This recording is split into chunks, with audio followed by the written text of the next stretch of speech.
Good evening everyone and welcome back to another Pokemon X and Y Wi-Fi battle, and today I'm giving my answer to the GCL regarding Unaware Quagsire and generally Pokemon that are not that popular according to their standards, and you can see that from our teams generally.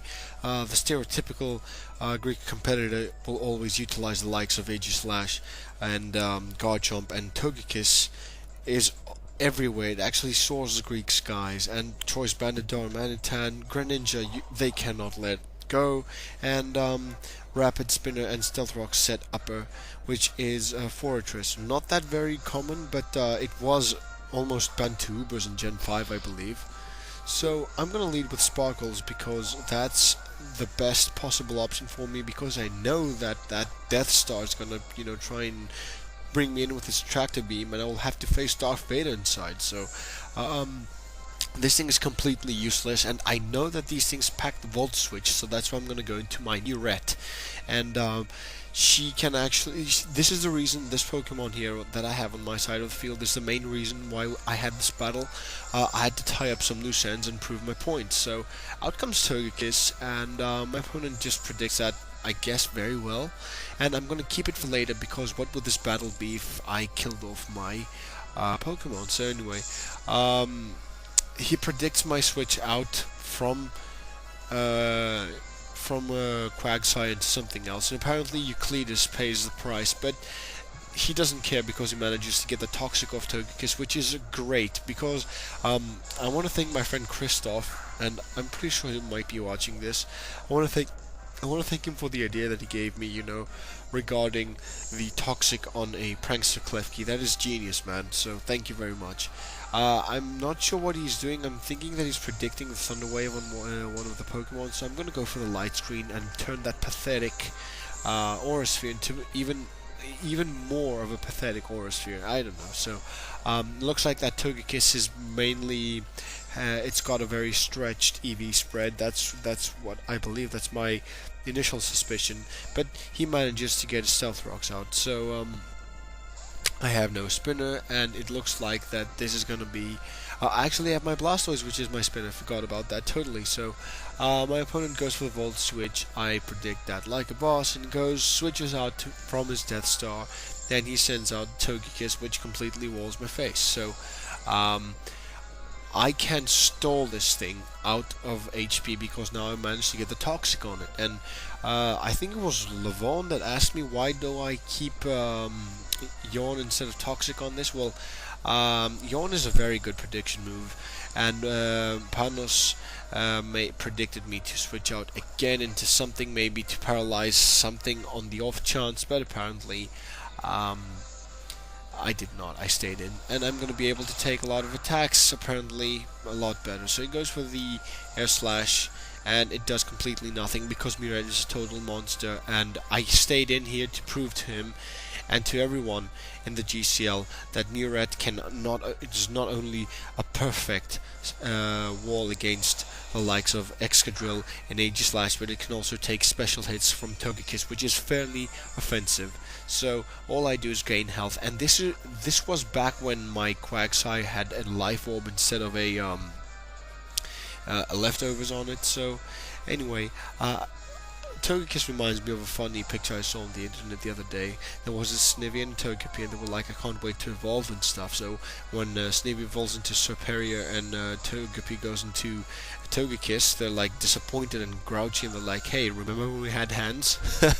So my point here, ladies and gentlemen, this is an Earthquake coming from a Quagsire that may have a Life Orb, but isn't all that powerful, and hits an Aegislash in its defensive form, and it does over half. Ladies and gentlemen, I won't be saying anything. I believe that I made my point here, so even if Quagsire dies, we do not care, because Muret proved her point, and apparently made every single Quagsire with the Unaware ability, proud. And They can now walk with their heads up high, but they do not care because they are unaware of the situation. I mean, I should have named this thing because I should have named it "Doesn't Give a Fuck" or something like that, because the stupid language filters wouldn't let me. I mean, look at it, look at it. It literally does not give a single fuck. It's like, I don't give a fuck. You flinched me, I don't care. I couldn't care any less, because you're gonna die apparently at some point, and you're gonna go for the air slash, and I'm gonna go for the recover because you cannot hax me forever. And he gets a critical hit, but still, even with a critical hit, Muret does not care at all. Just gets all that health back, and Togekiss dies from poison, which is great because those things are annoying. And I proved to them that Togekiss isn't that much of a threat as soon as you've set up. Now, I did a very stupid move on my part here. I mean, out comes a shiny, obvious 6 IV, maybe 5 IV Greninja, and it packs the grass knot, and it will kill my Muret. So you killed me with a Greninja. That is something uncalled for. I mean, he was like, I killed your precious Quagsire, and I said I took almost 65% of your health with Quagsire, with my Quagsire. So I'm like, who bitch slaps who right now? So you can go for your U-turn. Yeah, take some Iron Barbs damage, take some Life Orb damage. That's right, rack that up, rack that shit up. So anything you do, apparently you're gonna be walled by Astinos. So out comes Aegislash, and I'm gonna go for the Leech Seed because I knew I was predicting a switch out into something apparently. So I seed the Aegislash because it looks fertile, and it is a very good place for my seeds to, develop. And I get a bit of health back, which is great. And Astinos, ladies and gentlemen, just trolls everything in existence. And they're like, Ferrothorn, they use it as well, but come on guys, this is Astinos. My one is Astinos, it's one and only. I mean, it's a trademark. This Ferrothorn is a trademark. So apparently my opponent decides to go for the Sacred Sword. Of course he would have gone for the Sacred Sword.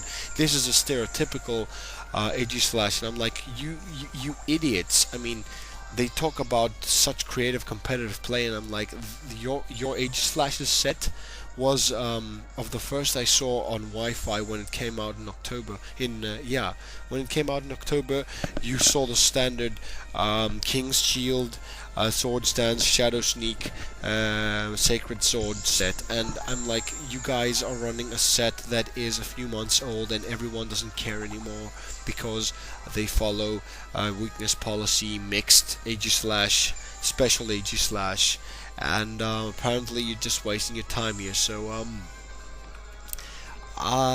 Sparkles comes in, which is a very good counter for Aegislash as well. My opponent predicts me to go for, I don't know, something, and I decided to go for the Will-O-Wisp, and I knew that he would have switched because I know that he has a Darmanitan, so last moment I switched into my Nightshade so that it can actually do some damage. So Volt Switch will be doing completely peanuts because Fortress is not a special attacker, and it's not meant to damage me with that thing. It's meant to, scratch a little, maybe kill someone with a Focus Sash, maybe, you just never know.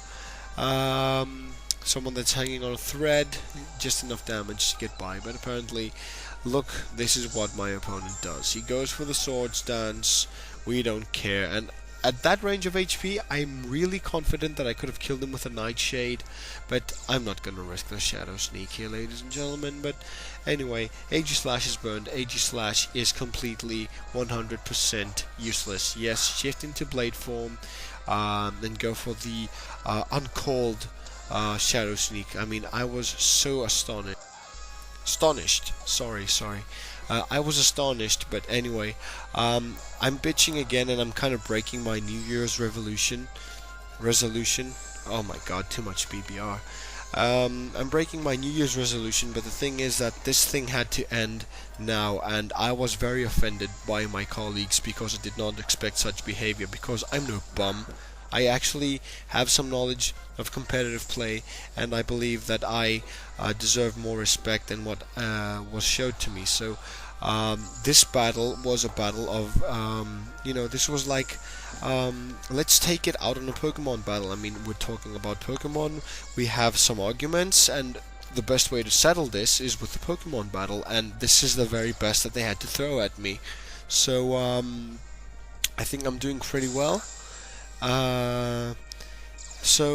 Onto the battle. I switch out my Michelangelo because I really need him around, and that Greninja is not something that I want to be dealing with.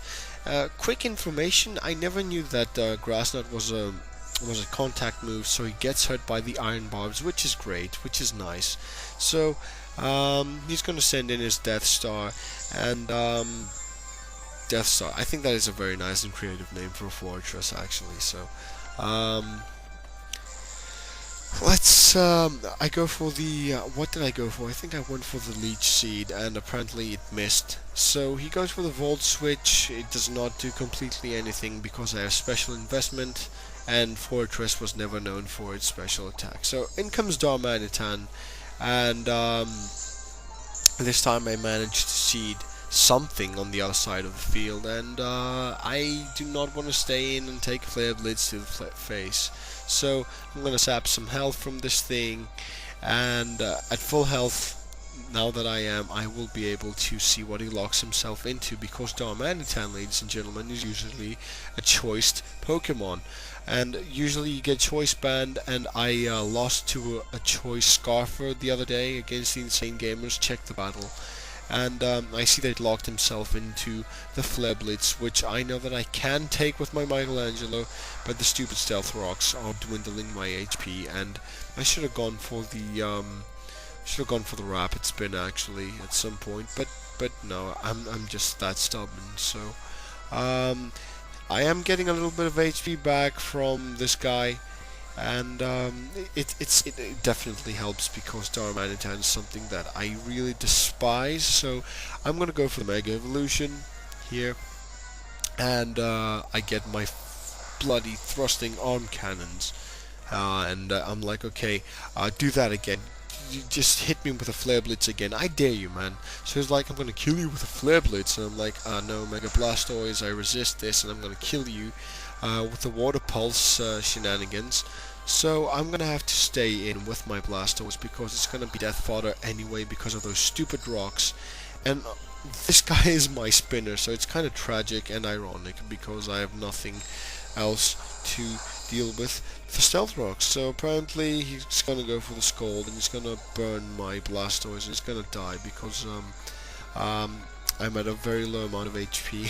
Sometimes you look at your HP and you just hope to yourself that you just might survive from a miracle. I know I'm not the only one, that's why I'm saying this. So Collector comes in, and I'm like, okay, I can go for the Sword Stance and kill this guy next turn, but I forgot of the Stealth Rocks, meaning that Collector is now completely, utterly useless.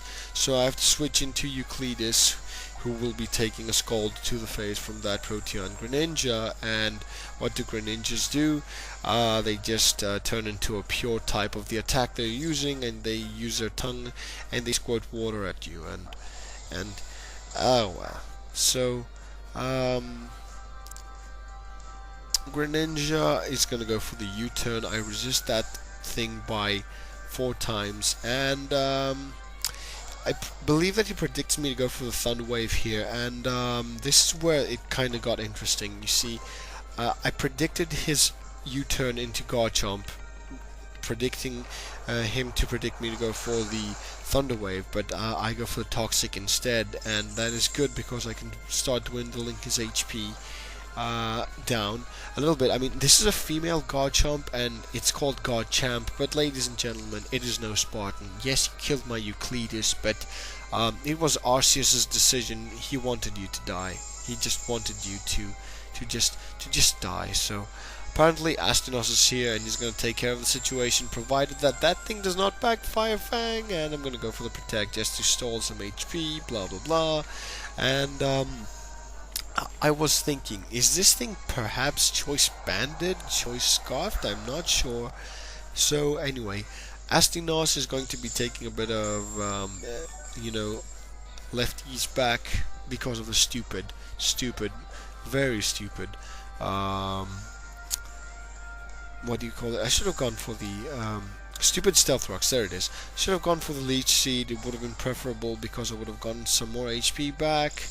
And at this point, he switches out his Garchomp, and he switches into his Death Star. So I'm like, I'm gonna go for the Protect, but it's all to no avail because he was gonna switch out to reset the damage counting his poison turns. So he's gonna go for the Volt Switch again to switch into Garchomp to freshen his what do you call it anyway.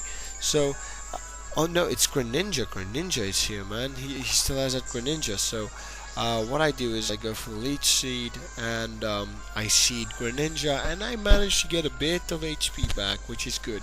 Now I'm back to the green HP zone, which is good, and Greninja is having all of its health sapped, meaning that he will die next turn because I'm going to be able to stall him out of the he's going to go for the Scald actually, and I decided to take that advantage. I don't care, this time I did not get burned, haha. So Astinos is kind of happy, so he dies from his life orb, and I managed to set up some late game rocks. Not that it matters, but I want that Fortress to go for the rapid spin so that he can hit me with iron barbs, and I can, you know, slowly start to dwindle it with dwindle its HP a little bit. So Stealth Rocks damage it a little bit. He goes for the rapid spin because that's what I wanted him to do, and that will do completely nothing, and all he does is take more damage than he deals with initially. So he manages to get rid of my Stealth Rocks, but the thing is that I go for the Leech Seed, and all he can do is just stay there and go for another rapid spin unless I block him, meaning that he misses a turn of rapid spin, which means that I will be able to dwindle him down at a very safe amount of HP. Now the thing is that he goes for the Volt Switch, doesn't go for the rapid spin, predicting that nicely, and gets a critical hit, which it does not matter, but it's an insult to me anyway. So I predicted a switch anyway. So the thing is that I go for the Power Whip just to damage whatever was coming in, meaning the Garchomp, and it has Rough Skin, how dare you. So I'm gonna go and get some lefties back, and I can stall this thing out of poison all day long. Ladies and gentlemen, Astinos did some fantastic work, and I'm pretty sure that the Insane Gamers had a reason why this thing was such a pain in his royal ass, because Astinos causes some serious trouble. He is a very, very, very talented troublemaker, and that's why I love this thing, man. I love you, Ferrothorn. Thank you very much for being there. So I'm gonna go for a failed Protect, and I'm gonna take some Earthquake damage, but it doesn't matter because I know I can survive one, except if it was a critical hit. But I'm at a point where I have Pokemon that can deal with that Fortress, and I believe that Astinos is a very much more effective counter to Fortress, because he will get seeded. All he has to do is to hit me with basically I wall his ass from head to toe, but it doesn't have a toe, it's a big head.